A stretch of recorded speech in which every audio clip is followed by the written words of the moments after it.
Hi guys, magandang araw sa inyong lahat. Magandang gabi, pauwi na po ako ngayon, no.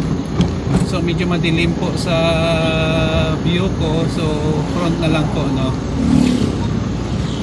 Alam nyo, may mga bagay din na-realize ako eh. Maganda pala mag-travel kung hapon or early evening. Number one, hindi na po mainit, no. At saka hindi masyado traffic. So yun po ang na-realize ko. At saka ang temperature ng sasakyan, kung hindi mainit ang klima, ay hindi siya tumataas masyado. Kung umuulan, kasi kalaban ng sasakyan natin guys, no, mainit na panahon, isa din yun eh. Mahabang biyahe, so isa din yun.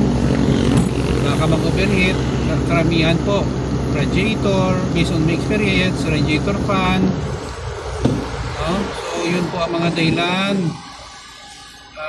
nag-overheat. At saka parang ano lang, parang layback lang kung umuwi tayo ng gabi, no? Nothing to rush, no? So ganun po ang mga advantage na nakita ko kung umuwi tayo, magdadrive tayo kung gabi, no? So everyday guys, no, ano talaga, challenge sa bawat tao, paghanap ng hanap buhay, pagninegosyo, pag-budget, as long that we are alive, no, in this world, challenge talaga.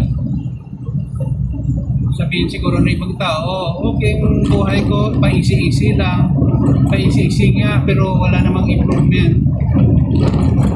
Dapat guys, everyday may purpose tayo. Ano bang gusto nating achieve? Kahit maliit ang bagay, importante yan guys, para maging motivated tayo sa paglaban sa buhay, mga hamon sa buhay. Importante yan guys, no? Will become stronger, no?